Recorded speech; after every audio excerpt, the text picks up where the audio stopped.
Bienestar, Salud y Educación, programa de la Secretaría de Servicios Sociales y Salud del municipio de Calarcá, promoviendo el bienestar integral de la comunidad. Salud, educación, servicios sociales, actividades, acceso a recursos y más. Ecos de Bienestar, Salud y Educación. Bienvenidos. Muy buenos días. Hoy es 4 de noviembre de 2025 y bienvenidos a una emisión más del informativo Ecos de Bienestar, Salud y Educación de la Secretaría de Servicios Sociales y Salud del municipio de Calarcá. Les recordamos que nos pueden seguir a través de Facebook de la Alcaldía Municipal de Calarcá. También nos pueden escuchar a través de la aplicación Ecos del Cacique y este programa estará disponible posteriormente en YouTube para quienes lo quieran consultar y nos quieran seguir. Hoy tenemos un tema de mucha importancia.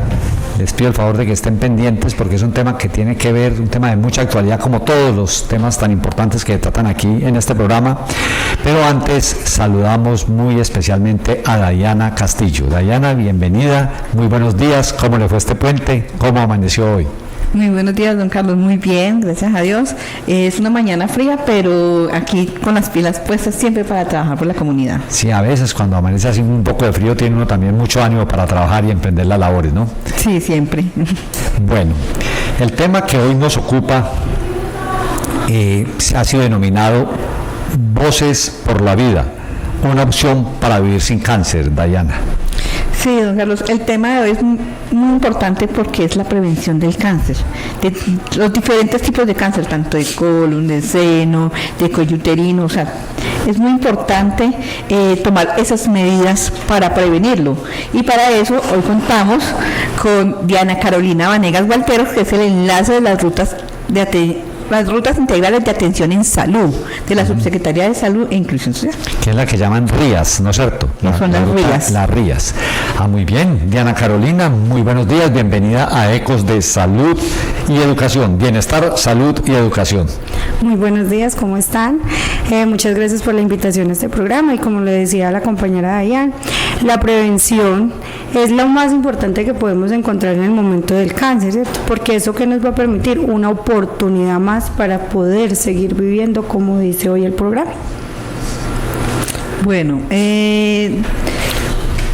¿por qué es importante la detección temprana de los diferentes tipos de cáncer más frecuentes? Porque esto nos va a permitir que un tratamiento oportuno, ¿cierto? Y ese tratamiento oportuno va a disminuir que se presenten muchas de las complicaciones que en muchas ocasiones nos termina llevando a la muerte. Entonces eso va a permitir actuar antes de.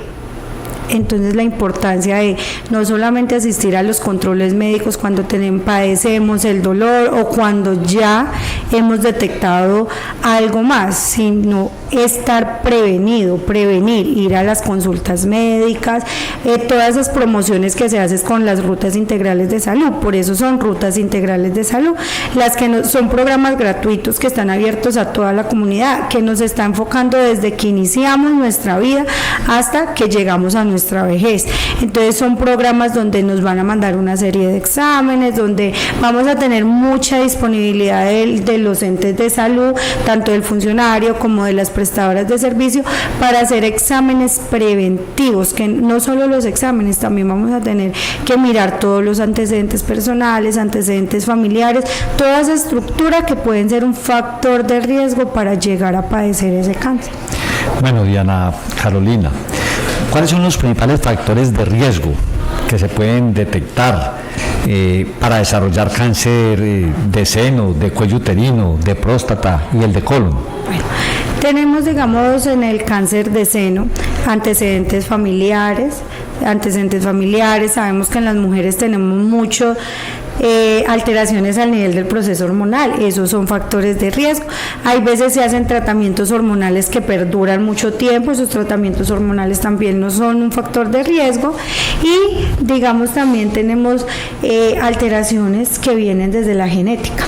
Entonces todo eso nos genera factores de riesgo. Si vamos al cáncer de cuello uterino, en el cáncer de cuello uterino uno es, digamos, cuando tenemos muy frecuentemente que hayamos tenido contacto con el virus del papiloma humano. Eso hace que se genere un factor de riesgo. Y muchas veces que no detectamos todas esas alteraciones que se presentan, cambios de flujo, digamos, a la relación sexual, sangrados o sangrados repentinos que no le ponemos ninguna atención, cambios en el flujo. Todos esos son factores que nos pueden llevar a que nos esté indicando el cuerpo que hay un cambio, no lo detectamos y nos generan ese riesgo.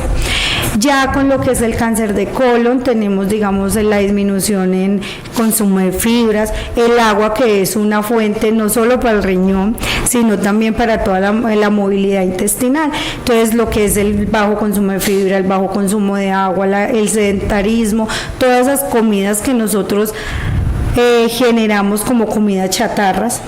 Sí, todos esos alimentos procesados como son los embutidos, todo eso generan un factor de riesgo.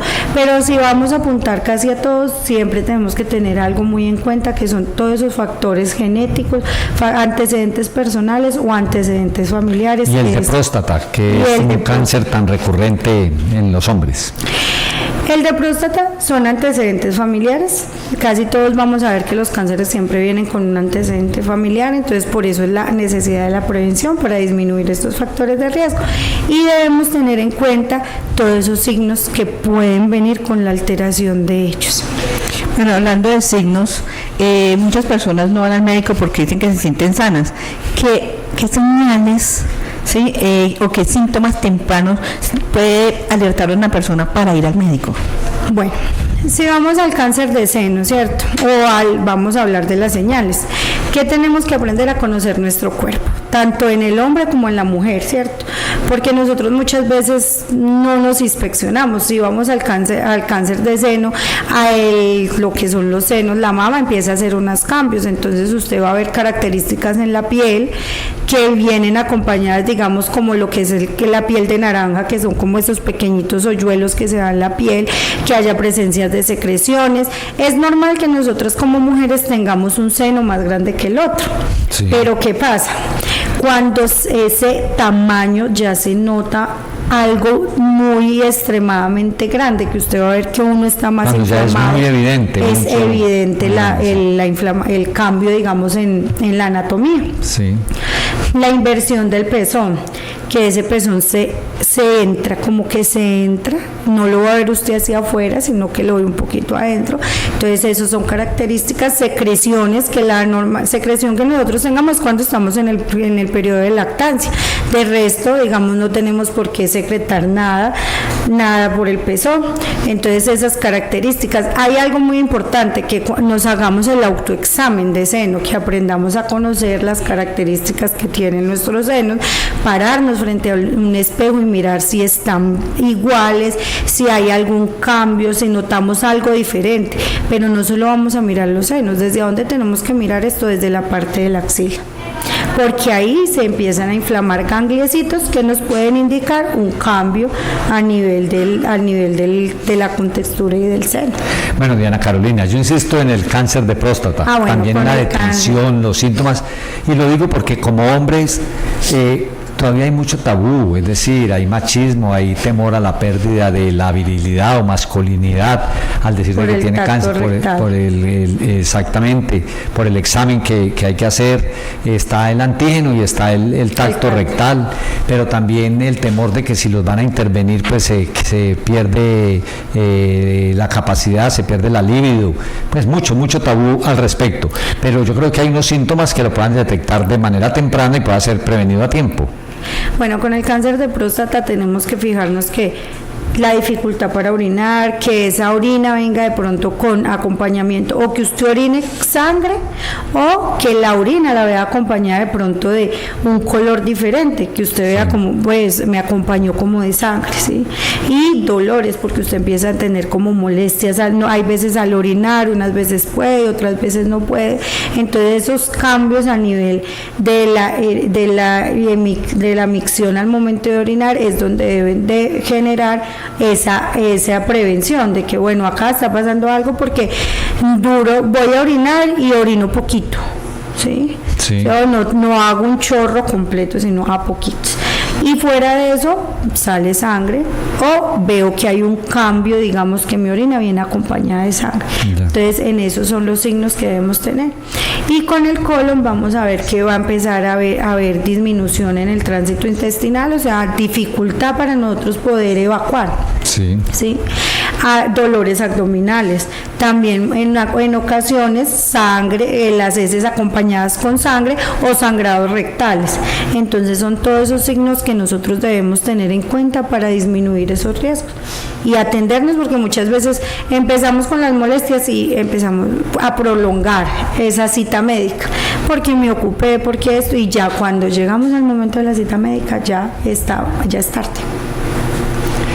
Bueno, ¿cada cuánto tiempo se recomienda realizar los exámenes para que una persona pueda detectar? Como estos exámenes de control, llamémoslo así, ¿cada cuánto tiempo es lo aconsejado?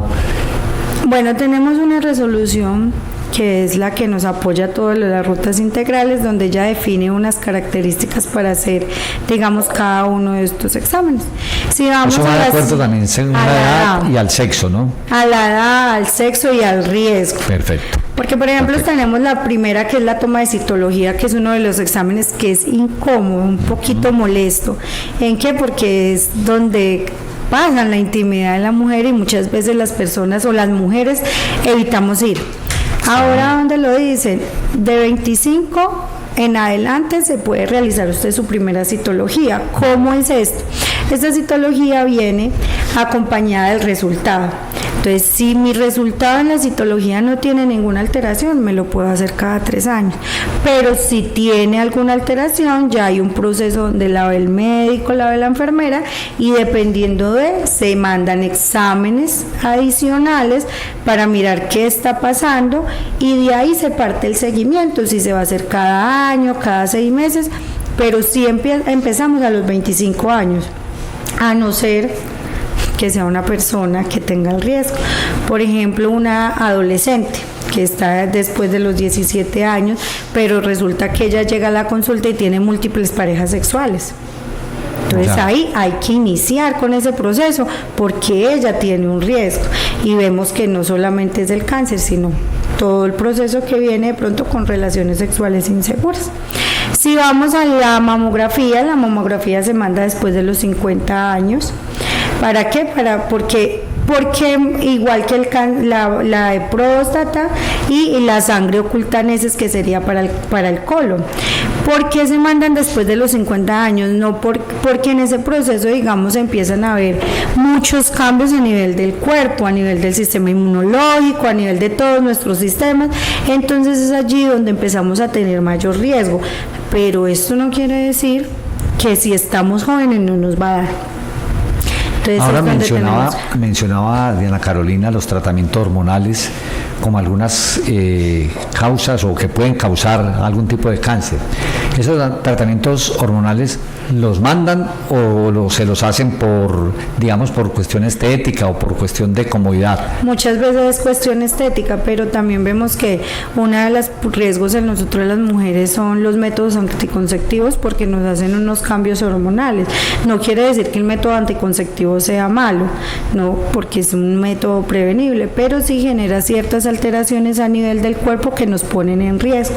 Cuando las mujeres están entrando a la edad de la menopausia, que también tienen como un choque hormonal allí, o les mandan los tratamientos de choque hormonal. Eso es un riesgo. También esas menopausias tardías también son un riesgo para el cáncer de seno o el cáncer de cervix. Bueno, Diana, hemos hablado mucho sobre los hábitos saludables en salud. ¿Qué papel juegan estos hábitos para prevenir enfermedades como el cáncer? Lo mismo que decíamos ahora al inicio, disminuir todo ese consumo de paquetes. Si vemos todos los componentes que tienen los embutidos, las carnes, ¿cierto? Lo que son las salchichas, salchichones, todos embutidos, los productos de paquete, ¿sí? Hasta los mismos jugos de cajita. traen muchos químicos que ¿qué hacen? Alterar las células y ponernos en ese riesgo a que padezcamos ese cáncer, o si no, que nos alteren muchos otros procesos del cuerpo que nos lleve al riesgo del cáncer. Entonces, por eso es tan importante la comida saludable, pero mirar la comida saludable desde que también el tratamiento, de dónde está viniendo esa comida, porque usted puede comerse la lechuga, pero resulta que esa lechuga está pasada por muchos químicos. Entonces seguimos teniendo el riesgo, o los procesos que están llevando el crecimiento de los pollos, que también les aplican muchas cosas, acelerado y desarrollo acelerado, y que les aplican hormonas, y nosotros lo consumimos, y entonces que generamos todo el riesgo. Bueno, el ejercicio es vital. Es vital. Es el vital consumo porque de tabaco, el consumo de alcohol. El ejercicio es vital, ¿por qué? Porque el ejercicio nos ayuda a regular todos los procesos hormonales, y tenemos que ver que el cáncer, sí, está bien que el cáncer de seno siempre lo hemos apuntado hacia la mujer, pero al hombre también le puede dar. Entonces tenemos que ver que es un todo, el hombre, y eso es un tabú porque dice el hombre, no, al hombre no le da, pero sí, al hombre da del 1%, pero llega a tocar al hombre. Entonces es ese cuidado no solo para la mujer, sino para el hombre. Diana Carolina, pues el cáncer ha existido desde toda la vida. Toda la vida, pues se da uno cuenta de que fallecen numerosos, cantidad innumerable de personas, de jóvenes, adultos mayores y niños también. En los últimos años se ha avanzado mucho, se habla de medidas de protección, se habla de cuidados que se deben tener, de dietas especiales, pero sigue falleciendo mucha gente de cáncer, es decir, se ha reducido, tiene estadísticas donde diga que todo esto ha ayudado a reducir la mortalidad por cáncer.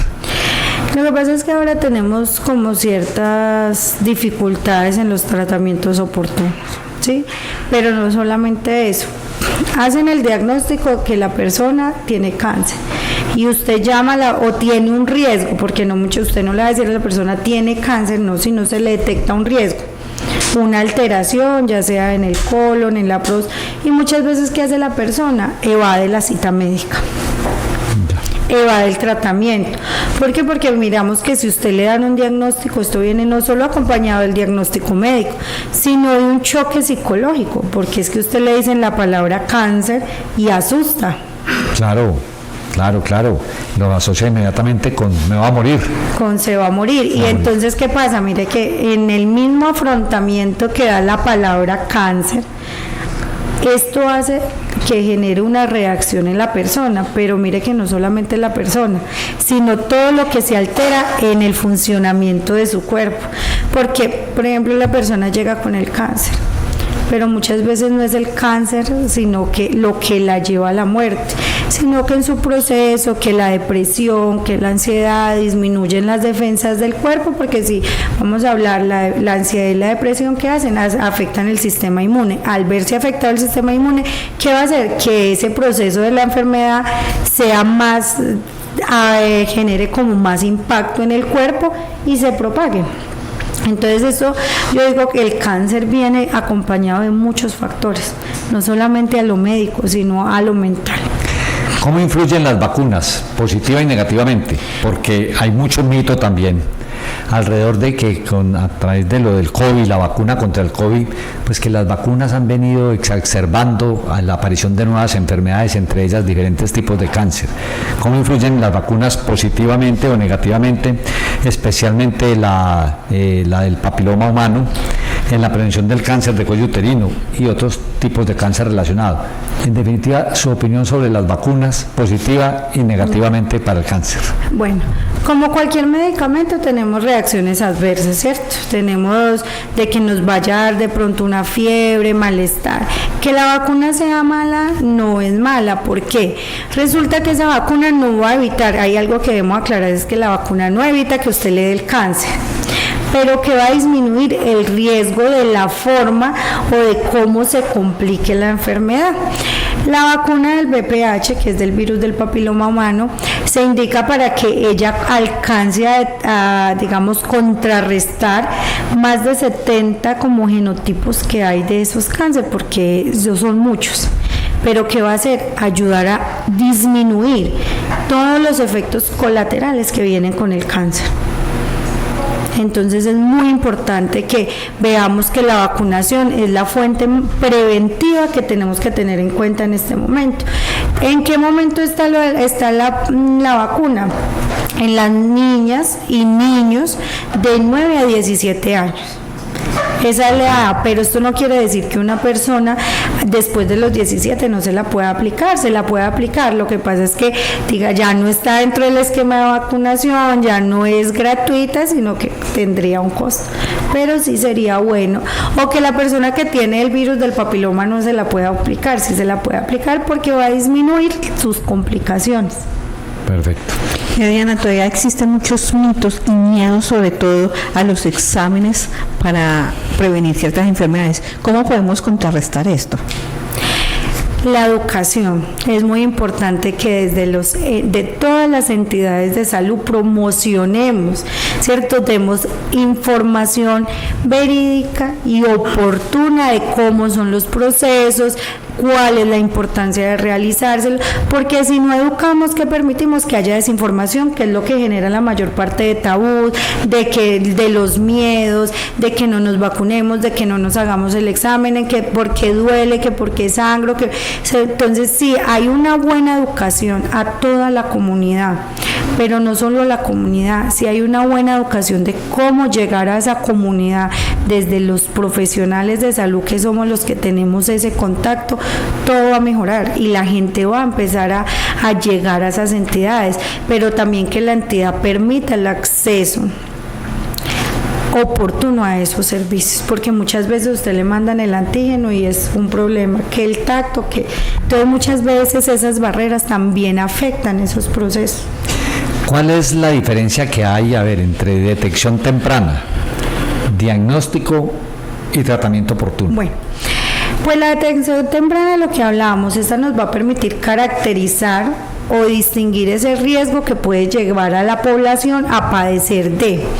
El tratamiento oportuno nos va a disminuir todo lo que tiene que ver con las complicaciones o los efectos adversos que pueda traer como tal el tener la enfermedad o tener el riesgo.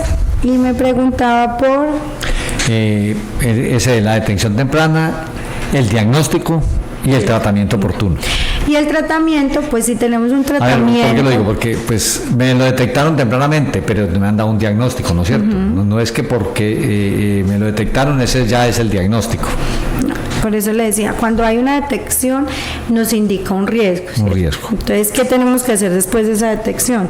Generar el diagnóstico, pero entonces el diagnóstico no va a salir de esa primera prueba que me detectó el riesgo, sino otros exámenes confirmatorios. Claro. Tengo mi diagnóstico. Si yo apenas estoy empezando con todo el proceso de que mis células empezaron a alterar para causar ese daño, ¿yo qué puedo con el tratamiento? Contrarrestar ese efecto. Pero si yo no tengo un tratamiento oportuno, que voy a llegar en un estadio 3, 4, ya cuando voy finalizando, cuando ese cáncer ya prácticamente ha tocado otros órganos, ¿cierto? O otras partes del cuerpo, y ya es difícil que el tratamiento haga un efecto. No quiere decir que no lo haga, puede llegar a hacerse, pero entonces, ¿cuál es la importancia? Si yo detecto mi riesgo, puedo generar un diagnóstico y categorizarme en qué riesgo estoy, en dónde voy en mi cáncer, ¿cierto? Y hacer un tratamiento inicial que me permita vivir, que no me genere tanto daño a mi vida. Diana, en el sistema de salud existen algunos programas o servicios exclusivos para la prevención del cáncer. Exclusivos, pues tenemos ahora lo que son las rutas integrales de salud y tenemos lo que son los programas de atención por curso de vida, que les contaba. Estos programas nos categorizan como en diferentes rasgos de edades, empezando desde la primera infancia, adolescencia, juventud, adultez y vejez. Cada uno de estos cursos de vida con una atención diferencial, enfocada en ¿qué? En los riesgos que usted tiene en cada etapa de su vida. ¿Sí? Y a medida que vamos envejeciendo, cuáles son los riesgos que nos puede llevar a generar estas enfermedades. Dentro de esos programas están todos los exámenes prevenibles para disminuir los riesgos de cáncer y de otras enfermedades que se pueden generar. ¿Cómo puede la familia apoyar contribuir o ayudar a una persona que está en diagnóstico o en tratamiento de cáncer? Bueno, el apoyo familiar es un aporte muy grande. ¿Por qué? Porque ese es el apoyo psicológico que estábamos hablando que se necesita. El hacer que esa persona se sienta acompañado, se sienta que no esté solo, pero desde la familia deben de estar pendientes de los tratamientos, de las citas, de todo ese proceso que lleva esa enfermedad. ¿Para qué? Porque es que el apoyo familiar, la familia es el centro de muchas personas y cuando estamos acompañados es más fácil caminar que cuando vamos solos. Claro que sí. Tenemos preguntas del público, ¿no es cierto? Sí, don Carlos, antes de finalizar hay preguntas del público, claro. Siempre que sí. El público nos manda unas preguntas porque son muy participativos en el programa. La primera pregunta es, ¿el cáncer es hereditario en todos los casos? No en todos los casos. Muchas veces, por eso decía, hay que revisar tanto lo familiar como lo personal. Sí. No en todos los casos va a ser hereditario. Muchas veces es nuestro estilo de vida, por ejemplo, la persona que no tiene el antecedente de cáncer, pero que fuma mucho tabaco, que consume mucho alcohol, ¿sí? Todo eso son, digamos, tenemos factores externos que también nos lleva a presentar la enfermedad. Perfecto. Las relaciones sexuales inseguras y adquirir esto. Mire que ahí no estamos contando con un factor hereditario.